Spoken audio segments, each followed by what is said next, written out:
دواکەوتنی بەردەوامی موچە کاریگەری خراپی لەسەر بازار داناوە.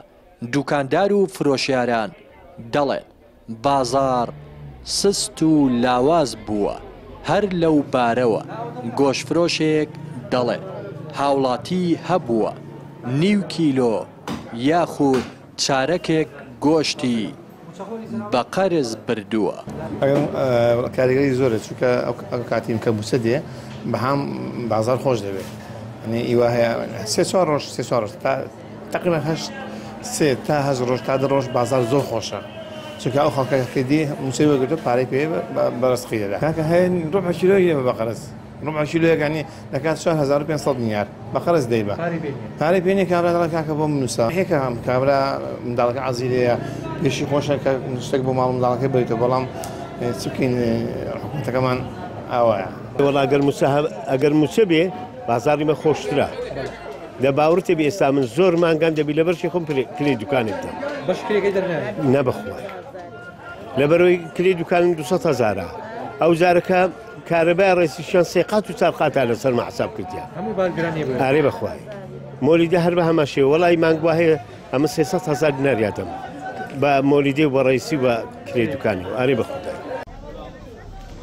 هاوڵاتیانیش دەڵێن ئەو بڕا پارەیەی هەندێک جار با 2 مانگ و زۆر جاریش با زیاتر لە 30 ڕۆژ وەری دەگرن. بەشی ئەوە ناکات قەرز و پێداویستیە سەرەکیەکانی پێ دابین بکەن.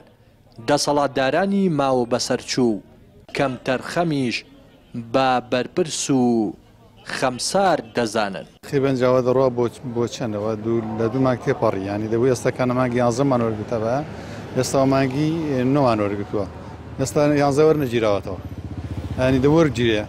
ئیدی دیارە بێموچەی و نەدانی موچە کە وڵاتی ئێمە بە تایبەتی هاوڵاتیان و هەموو خەڵک پشتی بە موچە بەستووە.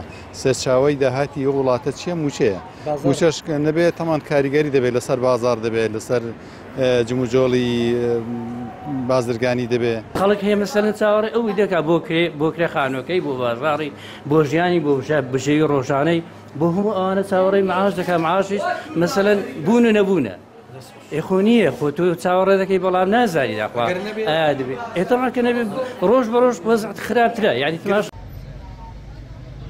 نەبوون و دواکەوتنی موچە بە جۆرێک کاریگەری لەسەر بازار دروست کردووە. ئەگەر بێت و پێشتر هاوڵاتیەک 2 شیلۆ گۆشت یاخود شیلۆنیوەیەک گۆشتی بۆ ماڵەوە بردووەیەوە ئێستا کردوێتی بە نیو شیلۆ یاخود چارەکێک. وەکو ئەو دوکاندارەش باسی لێوە کرد هاوڵاتی هەیە چارەکێک یاخود نیو شیلۆ گۆشت بە قەرز دەبات. ڕێناس ئەرسەلان کەناڵی پەیام ڕانیە.